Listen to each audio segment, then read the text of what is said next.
La Bible déclare que chacun de vous mette au service des autres le don qu'il a reçu de la part du Seigneur, à ma qualité de sacrificateur, pour m'acquitter de l'une des fonctions des sacrificateurs, à savoir annoncer la loi au peuple.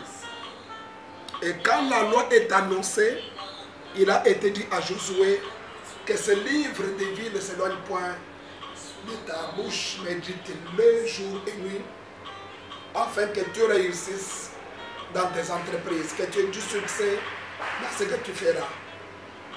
Aujourd'hui, nous partageons avec Salomon, Proverbe chapitre 14, verset 4, la Bible dit, s'il n'y a pas de bœuf, la crèche est vide. C'est à la vigueur des bœufs qu'on doit l'abondance des revenus. Dans ce texte, Salomon veut nous faire voir que s'il n'y a pas de bœufs, la crèche est vide.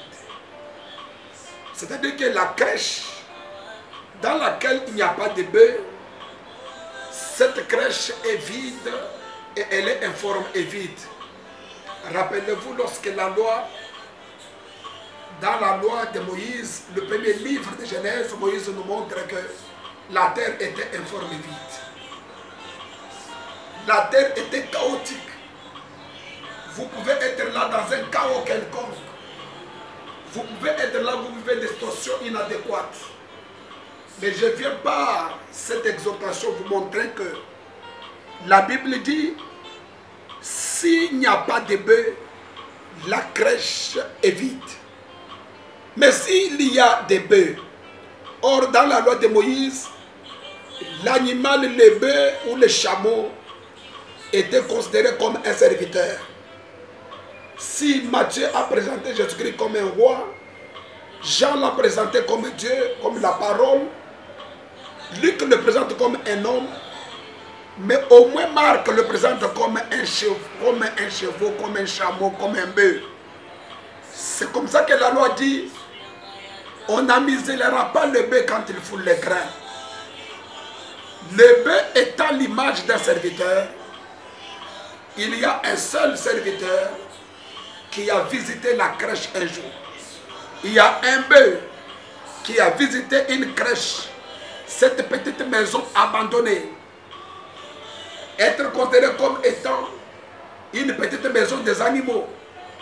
Mais il y a un véritable animal, un bœuf, qui visita cette crèche à Bethléem.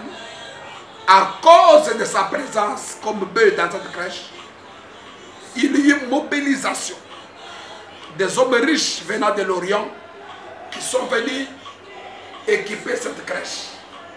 Il s'appelle Jésus-Christ de Nazareth. À sa naissance, il était dans une crèche.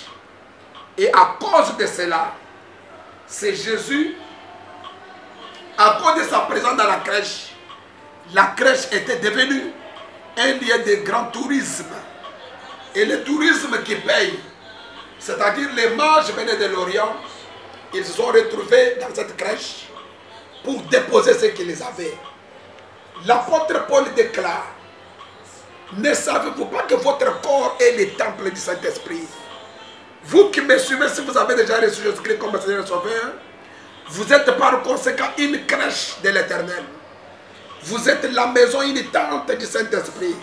Et par conséquent, le vide que vous constatez maintenant sera comblé par de grandes visites. Je déclare que durant toute cette semaine, qu'il y ait la mobilisation de la vigueur du bœuf qui est dans votre crèche qui s'appelle Jésus-Christ de Nazareth pour attirer les hommes et les femmes destinés à votre destin et à débarquer dans votre crèche, dans votre juridiction pour être une bénédiction pour vous. Ne vous inquiétez pas. Pendant que Marie et Joseph étaient dans une crèche avec l'enfant, ils ne pouvaient jamais savoir que cet enfant était un bœuf.